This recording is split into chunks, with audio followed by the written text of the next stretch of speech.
Jenis-jenis maca ono 7. Ayo kita bahas siji-siji. Siap. Jenis-jenis membaca ada 7. Ayo kita bahas satu persatu. Maca sajroning batin. Maca sajroning batin yaitu kegiatan maca kanthi nggunakake pangeling-eling visual utawa visual memory kanthi ngaktifake mata lan pangeling-eling utawa ingatan. Maksudnya, membaca di dalam hati.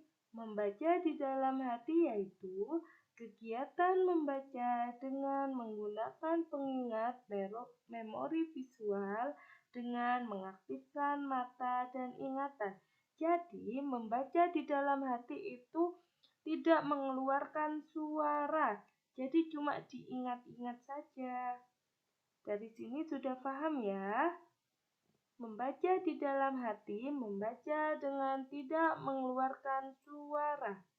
Lanjut ke nomor loro.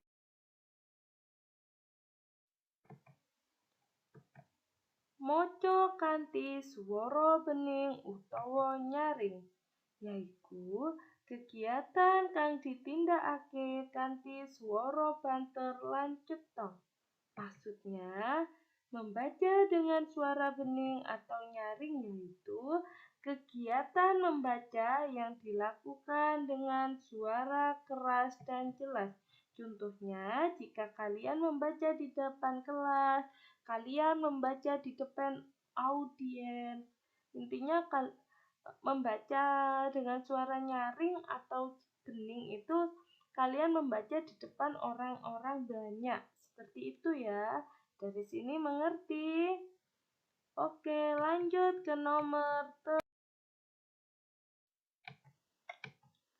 maca intensif.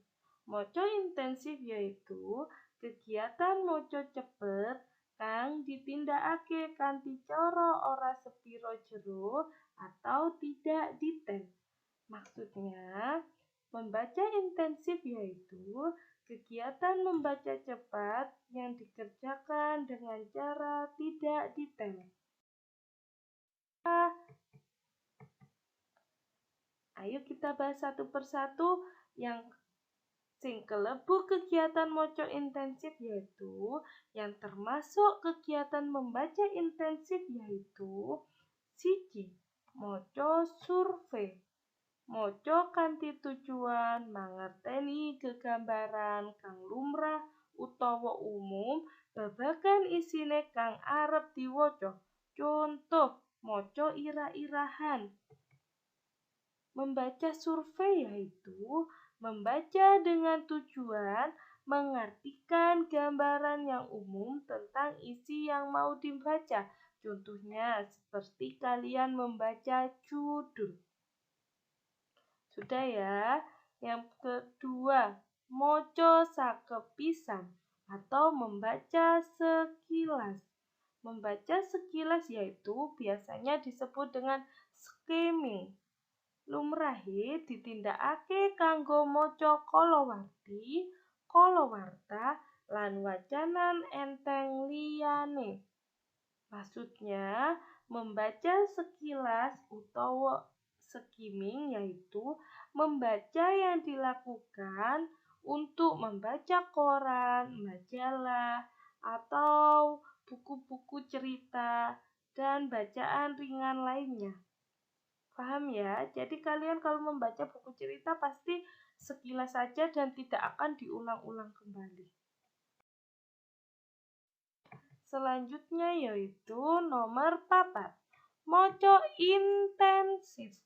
Yaiku maca sawijining teknik maca kang bisa diterapake sajrone upaya nemokake informasi kang asifat rinci utawa detail.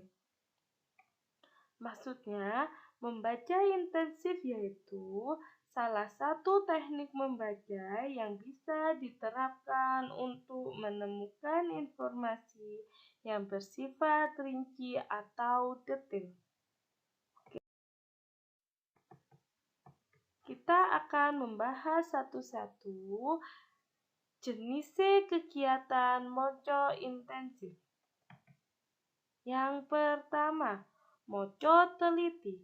Moco teliti yaiku moco kanthi tujuan kanggo memahami luwih jero gagasan kang ana ing sajroning teks waca. Maksudnya, membaca teliti itu membaca dengan tujuan memahami lebih dalam gagasan yang ada di dalam bacaan. Oke, nomor loro, moco pemahaman. Moco kanthi tujuan kanggo memahami norma-norma kesustraan, dramaturlis lan pola fiksi.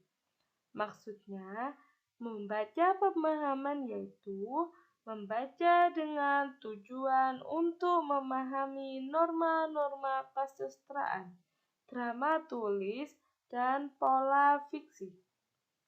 Lanjut ke nomor 3 ya, moco kritis, yaiku teknik moco kanthi teliti kanggo mangerteni isi teks lan menehi penilaian serta pitakon babagan isi teks. Membaca kritis yaitu teknik membaca dengan teliti untuk memahami isi teks dan memberi penilaian serta pertanyaan tentang isi teks. 4. Moco ide. Mujudake kegiatan moco kanthi tujuan kanggo goleki ide kang mupangatake ing sajroning wacan. Maksudnya, membaca ide itu mewujudkan kegiatan membaca dengan tujuan untuk mencari ide yang bermanfaat di dalam bacaan. Oke. Selanjutnya nomor 5, moco teknik. Yaiku moco kang luwih ngenakake marang pengucape utawa pelafalan, lagu ukara utawa intonasi, wirama lan tekanan, serta kelancaran anggone maca. Membaca teknik yaitu membaca yang lebih menekankan pada pengucapan atau pelafalan. Contohnya, lagu kalimat atau intonasi, birama dan tekanan serta kelancaran pada saat membaca. Oke, jadi membaca teknik itu pasti ada tekniknya. Seperti contohnya jika kalian membaca puisi. Oke, lanjut ya. Nomor 6, moco cepet. Moco cepet yaiku kegiatan moco kanthi medungake wektu moco lan unda-usuk utawa tingkatan anggone memahami tumrap bahan kang diwaca. Maksudnya, moco cepet yaitu kegiatan membaca dengan menghitung waktu membaca dan tingkatan untuk memahami baca. Lanjut, terakhir, moco endah. Moco endah yaiku mujudake sawijining upaya kanggo nguripake lan ngomunikasiake sawijining bahan wacan kang duweni pembiji sastra kanthi ngutamakake keindahan kanggo nyampekake. Membaca indah yaitu mewujudkan suatu upaya untuk menghidupkan dan mengkomunikasikan suatu bacaan yang mempunyai penilai sastra dengan mengutamakan keindahan untuk menyampaikan. Jadi, moco indah yaiku moco yang yang indah. Bisa juga jika kalian membaca di depan dengan ada teknik-tekniknya, contohnya seperti kalian saat drama, membaca puisi di depan audiens, atau membaca dialog cerita. Oke, dari sini sudah paham ya? Matur nuwun.